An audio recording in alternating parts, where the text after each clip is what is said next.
Why did the Raptors trade for Kawhi Leonard? Does this trade make them considerably better? Yes. How will Toronto stack up with the rest of the East? The only question left is, say it with me, you win. Hey sports fans, Coach Nick here, and welcome to the B-Ball Breakdown Podcast. Today we have an emergency podcast, although it's the next day, so it's not so emergency, but I wanted to talk about the Kawhi Leonard trade to the Toronto Raptors, and no one better to bring in the show than Doug Smith, who works and writes for the Toronto Star as a beat writer for the Raptors for their entire existence, apparently. Is that right, Doug?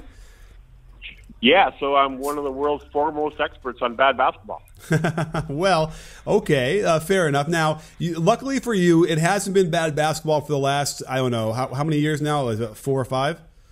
Five or six. They've been pretty good the last 4 or 5 years. All right, forgive me, 5 or 6, yes. And so, and again, toiling in somewhat of obscurity just because of you're north of the border of the U.S.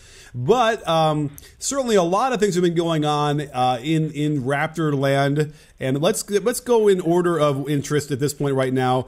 The Kawhi Leonard trade. Did you have any inkling of this trade before? Let's see, it went down on Tuesday. Did you know about it like weeks before, or was this a real quick thing that happened?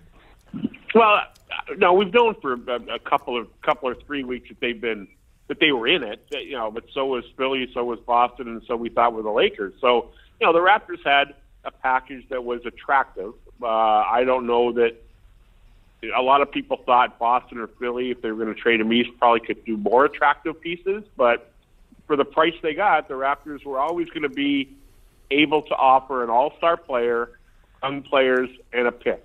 And, for all they gave up, I think the Raptors really did a pretty darn good job. I agree. In fact, I mean, people have been going back and forth on Twitter, certainly, about who won the trade. And I think there's a lot of things to unpack here. So let's start out first. Now, the pick that they were able to trade to the Spurs is so heavily protected. That was probably the most surprising thing to me, that the Spurs wouldn't have gotten anything better than that for a first-round pick that will then turn into a 2 seconds. Yeah, if it's a first-round pick next year, it's going to be in the 23 to 27 range, that's a 4-year contract obligation more than anything else, I think. Mm-hmm. I think what the Raptors were quite happy with, that they stayed away from that 2021 year where you could have the double cohort. You could have the 18-year-olds and the college kids. And they were able to save that pick for that year without any problem. And I think that was a huge part of this. That the pick they gave up, first-round picks have absolute value, no question about it in this day and age. But a mid-20s pick or 2 seconds, that's basically chump change. Right. And by the way, as I'm thinking about it now, most likely it will convey as a first-round pick in the 20s, right? If Kawhi Leonard is healthy, that pick should be pretty low as it is anyway, right? Yeah, even if Kawhi Leonard plays 60 games, this is probably still in the East a 50-win team. Right. So we're still talking a team that's got 9 really good players. So that pick is going to be middle of the 20s for sure. Now, look, what's coming back to you is in some interesting pieces as well. So what's as far as Danny Green being involved. So how does that look? Yeah, let's go into a little bit deeper as far as what the Raptors are going to look like and how they're going to end up competing against. Well, obviously, the Celtics should be the favorites. So do you think that they're going to still be up there in the mix, or are they going to have to struggle a little bit? Oh, I think they'll be absolutely in the mix. I think you could. They have a new coach with Nick Nurse, and they have maybe some new philosophical bents to them. But if you could start a fivesome of Kyle Lowry, Danny Green, Kawhi Leonard, OG Anunoby, and Jonas Valanciunas, you've got those 2, 3, 4 guys who are entirely switchable. They all can guard everybody at those 3 spots. And in this, as you know, Nick, in this man's NBA, that's invaluable. And that makes them small at the 4, but big through 2, 3, 4, and experienced and darn Kawhi Leonard, outside of Giannis maybe, could be today the best player in the Eastern Conference if he's healthy. And that's not a bad thing to have. I agree. So I guess that's the real question here is he healthy? Is he going to – are the physicals been done yet? Do you know? No, they, as far as I know, as we speak this afternoon, on Thursday afternoon, they have not. But, obviously, the Raptor doctors, and this is something I've known for a quarter of a century, are very careful. This is a group that is very, very cautious about who they clear, and regardless of what back channels they had to use, they would have had some intel before they did this. I have no question that he'll pass the physical and that he will pass it to a medical staff that's very discerning. And if he's ready to go, it makes this team very, very intriguing, I think, in the Eastern Conference. Right. Now, the other question then is, and I agree, and the other thing is they didn't have to give up any of their young, promising players. Like they were able to keep Siakam and even Fred VanVleet, who I would have thought the Spurs would have coveted. And by the way, is Fred VanVleet as valued in Toronto as he is in my brain and how much I love the way he plays? For 2 years, Dwayne Casey, whose basketball knowledge I admire more than a lot of people I've ever spoken to in the NBA, has told me for 2 years that he sees Fred VanVleet as the next Kyle Lowry.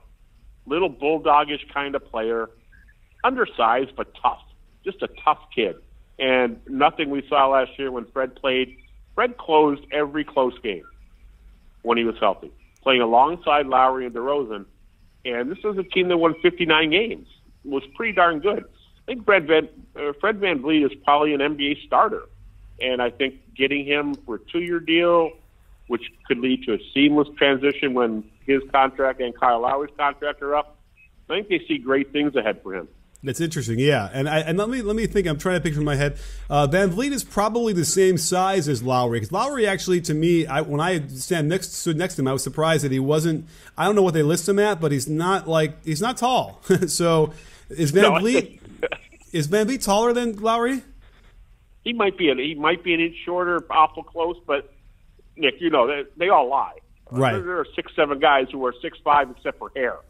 So it's all about just what they want to write down on a bio sheet. By the way, I stood next to Jaylen Brown at Summer League, and I was surprised at how much shorter he was than what I thought he was. The hair they must give him a couple inches for the hair.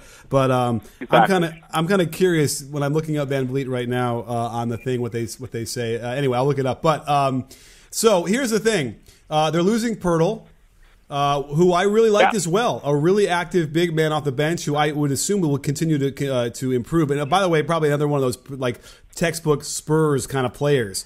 So what happens there with the Raptors? How do they cover that big man off the bench? That's going to be interesting to see because, they could play Siakam there, I suppose, as a backup five. I think Ibaka at this point in his career is probably a better interior defender than he is on the perimeter as a four. Could use him there. I wouldn't discount, this is pipe dreams because we love the kid.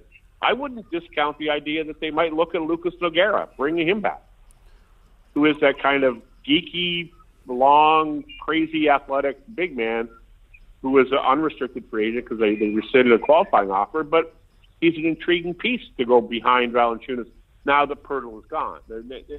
A lot of NBA teams, as you know, Nick, aren't using the three big man roster as approach like they used to.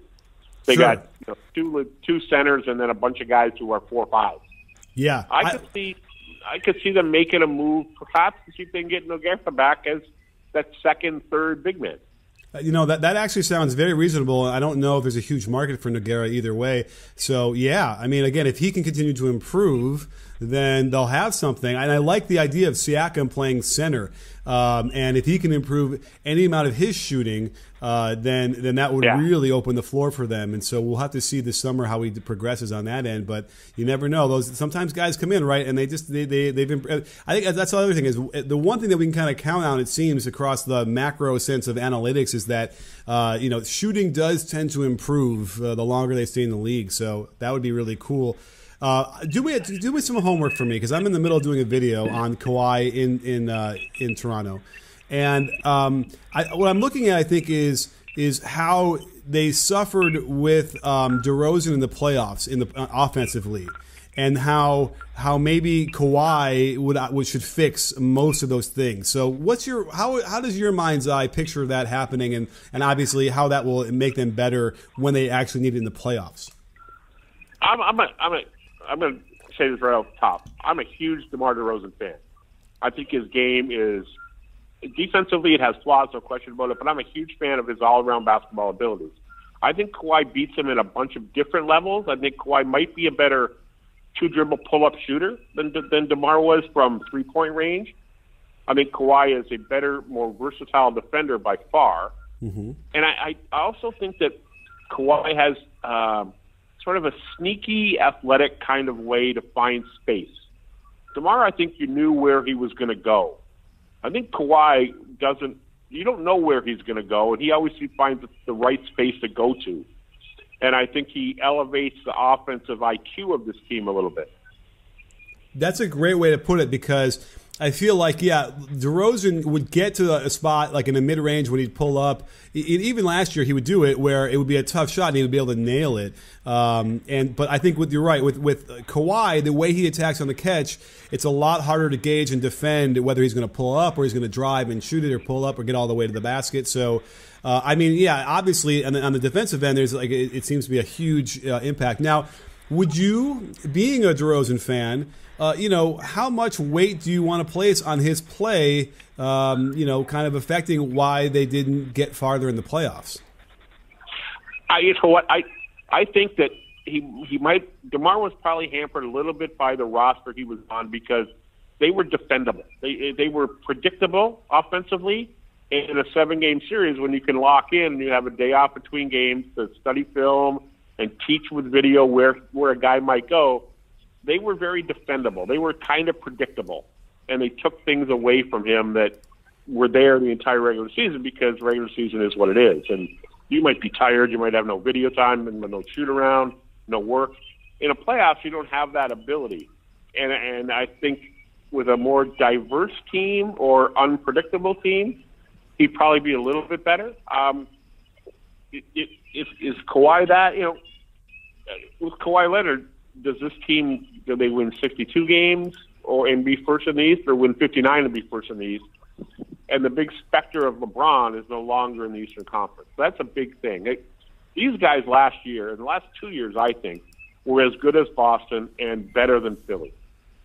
Now they're probably, Boston might, with getting Hayward back and getting Kyrie back, Boston is pretty much the favorite. But the Raptors are better than Philadelphia, I think. Wow. Those are some bold words, Doug.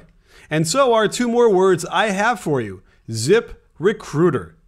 Perhaps the Sixers could use some help finding suitable candidates to upgrade their roster. Well, this is where ZipRecruiter comes in, and they can help solve all of your hiring problems by visiting ZipRecruiter.com/breakdown. ZipRecruiter sends your job to over 100 of the web's leading job boards, but they don't stop there.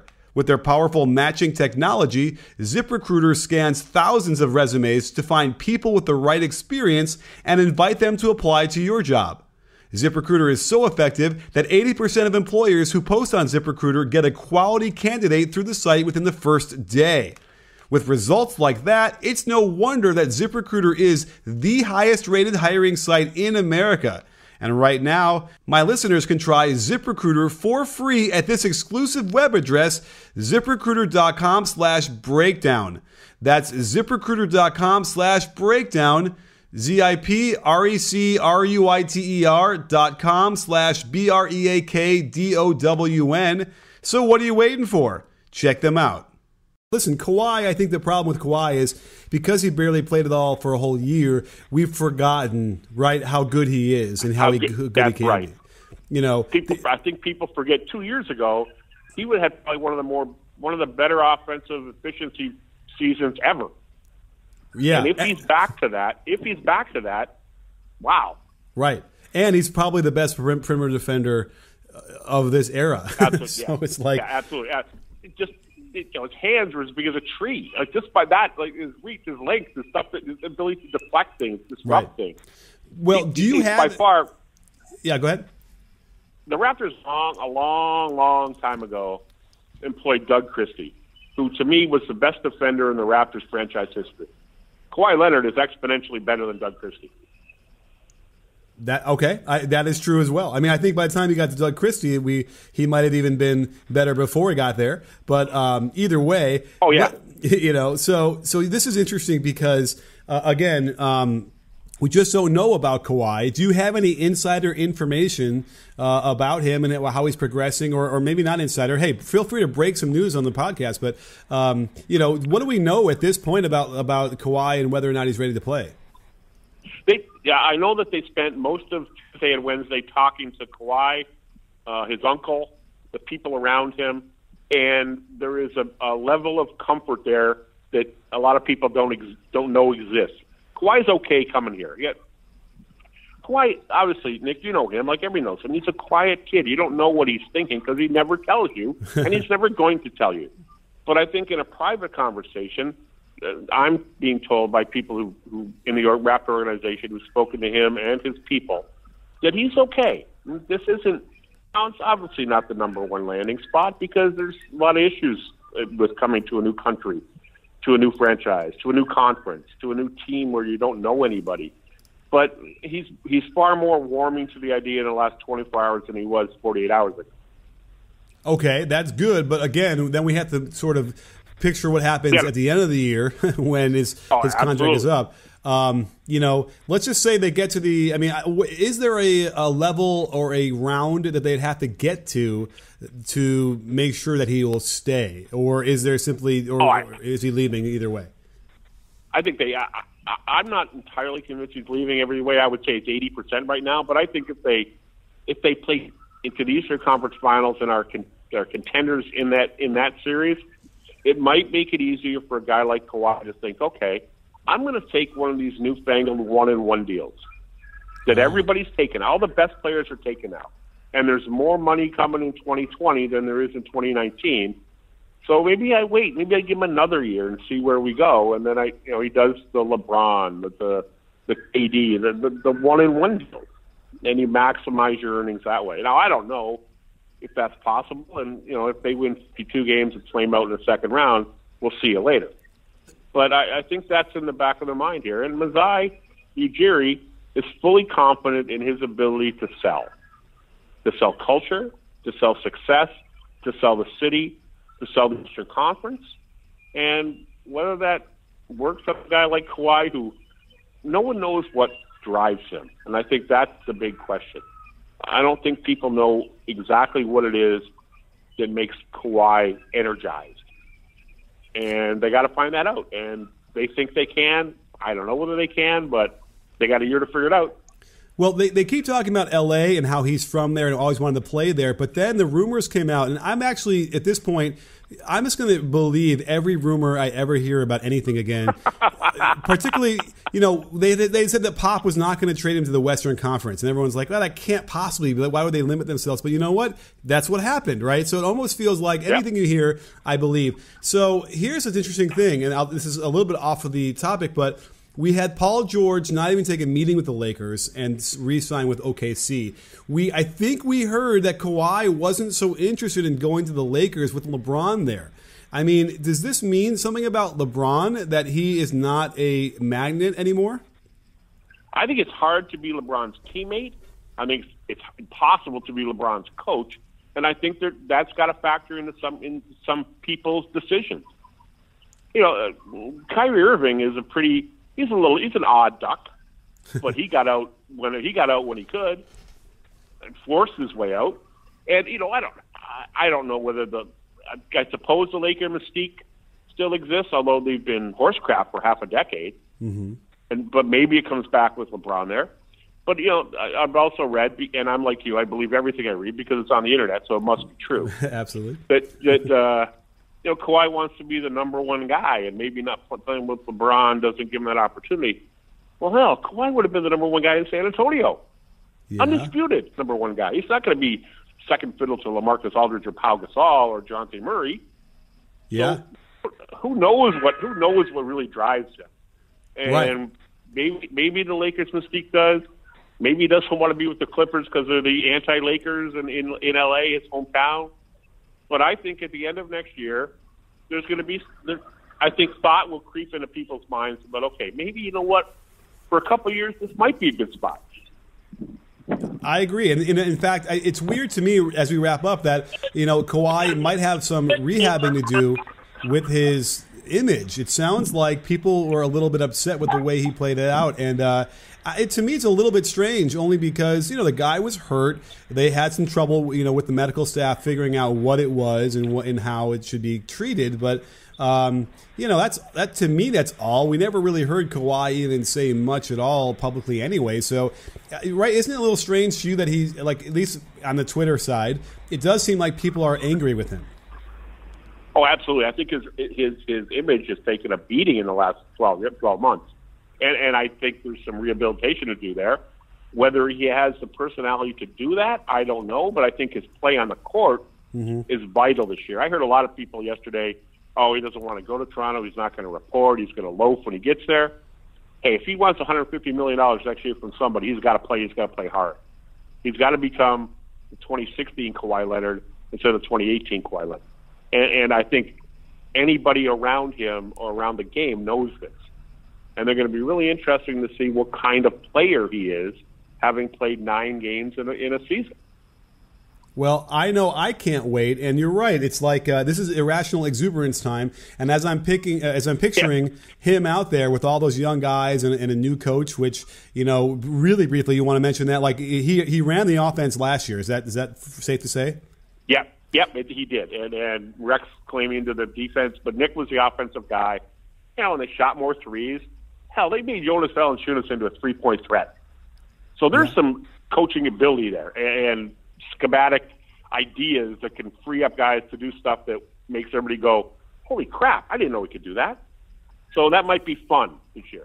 Yeah, and interesting because normally they'll clean house and they'll kind of change the whole coaching staff, but instead they're keeping most of it, which who knows what that says about Dwayne Casey, but we can save that for another discussion. But either way, I'm anxious to see how that works because you're right. Like there's new energy, there's a nice. It's not starting over from scratch. It's the whole new coaching staff. So you're right. I'm anxious to see this, and I do feel like they would definitely be able to compete without question with Boston, who is still an unknown entity with those guys, and they haven't had a season to get seasoned together. So we'll have to wait and see. But Doug, I can't thank you enough for joining us, and let's keep in touch and keep our fingers on the pulse of what's happening over in the Raptors. Anytime, Nick. It's been my honor and pleasure. We will talk to you soon, and don't forget, sports fans, at B-Ball Breakdown, we're not a channel, we're a conversation. You in? Are you in, Doug? I'm in, absolutely.